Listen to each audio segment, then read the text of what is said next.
De retour sur Europe 1 avec le docteur Jimmy Mohamed pour votre émission Santé. Alors depuis quelques jours, vous l'avez compris, notre émission s'adapte évidemment. Nous restons mobilisés pour vous informer, mais depuis chez nous, grâce à des moyens techniques exceptionnels. Alors à présent, on accueille par téléphone le docteur Alain Corré. Bonjour. Bonjour. Je précise que vous êtes médecin ORL à l'hôpital Fondation Adolphe de Rothschild à Paris et que vous avez été dans les premiers à alerter les autorités sur cette perte brutale d'odorat et de goût chez les patients atteints par le coronavirus. Comment ça s'est passé? Comment vous avez identifié ça? Alors en fait, les ORL sont assez bien organisés en France et nous avons un forum de discussion qui est très actif, qui regroupe à peu près 4000 médecins en France et qui, dès le début de la semaine dernière, a remonté une symptomatologie un peu curieuse qu'on n'avait, nous, jamais observée jusqu'à présent, qui était donc la survenue de patients qui décrivaient une perte brutale d'odorat sans être enrhumés.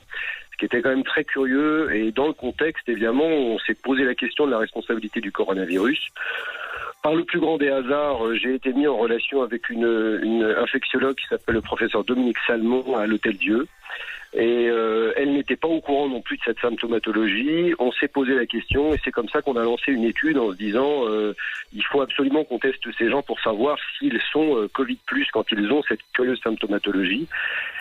Donc on a refait une alerte sur le même forum et alors là ça a été l'avalanche de téléphones, de mails, etc. Et on a réussi à tester d'abord 10, puis 15, puis 20, puis 40, puis à peu près 60 patients. Oui, quand même. Et vu les résultats de cette analyse qui vont bientôt être publiés, on peut dire aujourd'hui qu'effectivement ce symptôme, cette symptomatologie est tout à fait spécifique dans ces temps de pandémie avec le coronavirus. Docteur Jimmy Mohamed?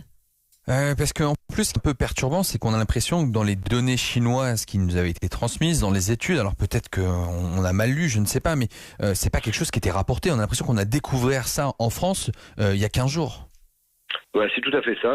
Alors ils l'ont rapporté. Il y a une publication chinoise, une publication iranienne où ils ont rapporté des cas d'anosmie, mais ils ne l'ont pas rapporté comme un symptôme de découverte du virus. Et ça, c'est ça qui est un petit peu mystérieux et c'est ça qu'on ne s'explique pas. On peut pas toujours dire que c'est parce qu'on est français et qu'on aime la bonne bouffe et que c'est pour ça que notre odorat est important pour nous. On sait pas très bien s'expliquer. Peut-être que c'est pas tout à fait le même virus. On sait pas trop en fait.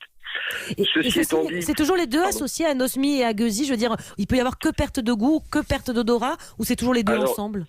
Alors en fait, c'est souvent mélangé parce que ce que les gens ne savent pas, c'est que leur goût est essentiellement lié à leur odorat. Ah oui, on mélange souvent odeur et flaveur. En fait, quand vous mettez quelque chose dans votre bouche, et le goût que ça a est essentiellement donné par votre odorat, contrairement à ce que vous croyez.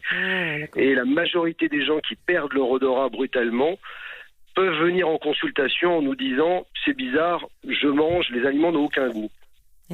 En fait, quand vous leur faites un test simple en leur disant est-ce que par contre vous différenciez le sucré et le salé, est-ce que vous différenciez l'acide et l'amer, ils vous disent ah oui tout à fait, ça je différencie. Ça c'est le goût. Le sucré salé, l'acide amer, c'est le goût. Tout le reste, c'est l'odorat. Docteur Corré, comment on l'explique? Pardon. Je pense qu'on a compris, mais juste, je me demandais comment on l'explique. Est-ce que vous avez une explication, une hypothèse quand même parce que c'est bizarre, un virus respiratoire. Bon, c'est respiratoire, ça passe par le nez et tout ça, bien sûr, mais comment on explique le lien entre ce symptôme et le coronavirus? En fait, ce coronavirus particulier, il a une appétence particulière pour les nerfs. Il a un neurotropisme, comme on dit, c'est-à-dire qu'il est attiré par les cellules nerveuses. Et dans le nez, les cellules nerveuses que vous avez, ce sont les cellules olfactives. Donc, c'est pas du tout le hasard total si ce nerf va aller s'attaquer spécifiquement aux zones de l'olfaction. Ça nous a pas plus étonnés que ça. D'accord. Jimmy? Ouais, ça vous a pas étonné parce que vous savez, c'est des pathologies que vous voyez vous dans les cabinets d'ORL, le fait de plus avoir de goût ou d'odorat. On sait que certains virus, notamment de la grippe par exemple, peut donner ça. En revanche, la fréquence est assez inquiétante. On n'a jamais vu autant de personnes atteintes de façon si importante avec ces symptômes, alors que la grippe, on va avoir 6 millions de cas. Vous allez très peu voir ça. Est-ce que on n'a pas l'impression quand même qu'il y a quelque chose de particulier qui est en train de se démarrer là, qui est en train d'arriver? Alors le problème, c'est comme on a lancé une alerte sur ce symptôme particulier, effectivement, nous on a eu l'impression d'en avoir plein, mais peut-être que rapporté à la population française, finalement, ça sera peut-être pas forcément une énorme partie de la population. Je peux pas vous dire. Il y a une enquête épidémiologique qui est en train d'être menée. On saura à la fin, en fait, de cette épidémie, si oui, c'était si fréquent que ça. Nous, on a l'impression que c'est fréquent. Nous, effectivement, pour nous, c'est tout à fait inhabituel d'avoir des gens qui perdent l'odorat sans avoir le nez bouché, alors que pendant la grippe, en règle générale, les gens sont enrhumés et ils perdent l'odorat parce qu'ils sont enrhumés, parce qu'ils ont le nez bouché. Là, c'est très différent. Les gens perdent l'odorat alors qu'ils ne sont pas enrhumés ou très peu. Et ça, effectivement, on en a beaucoup. Mais bon, effectivement, nous, c'est notre spécialité des ORL, donc il y a probablement un biais parce qu'on récupère beaucoup de ces patients, effectivement. Dernière question, docteur Corré, est-ce que c'est si grave? Parce que bon, on dit perte de goût, d'odorat, c'est transitoire, on est d'accord, c'est réversible. Est-ce qu'il y a un intérêt à traiter ça pendant qu'on a ce symptôme-là, si on n'a que celui-là, je veux dire? Alors, les cas qu'on a observés dans une grande partie des cas, effectivement, c'est réversible. C'est réversible même souvent assez rapidement, dans 5 à 10 jours.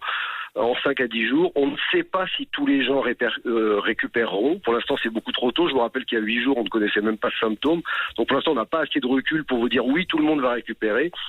Les traitements, on n'en sait rien aujourd'hui parce que c'est encore trop tôt. Tout ce qu'on sait, c'est ce qu'il ne faut pas faire. Il ne faut pas prendre de cortisone, il ne faut pas mettre de cortisone dans son nez, il ne faut pas laver son nez avec du sérum salé, comme on prescrit largement chez les gens. Tout ça, il ne faut pas le faire dans l'état actuel des choses, il ne faut pas le faire. Il faut rien faire en fait, alors c'est ça.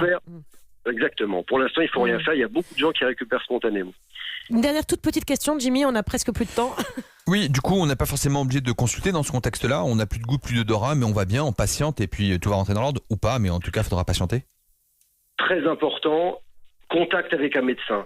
Il faut quand même avoir un contact avec un médecin par téléphone, mais effectivement, maintenant qu'on a pu démontrer que ce signe était tout à fait spécifique, il n'y a pas besoin de tester les patients et il ne faut pas voir les patients en consultation. Qu'ils restent chez eux à partir du moment où ils ont ce symptôme, contact avec un médecin, et tous les médecins ont été prévenus. On dit aux gens, restez chez vous, isolez-vous. C'est très important puisque c'est le seul signe vraiment spécifique de cette maladie et qui nous permet de le dire aux gens sans avoir besoin de les tester. C'est fondamental. Très important. Merci beaucoup, docteur Corré, d'avoir été avec nous pour nous en dire un peu plus sur cette perte brutale donc de goût et d'odorat, un symptôme donc qu'on associe maintenant vraiment au coronavirus. Merci.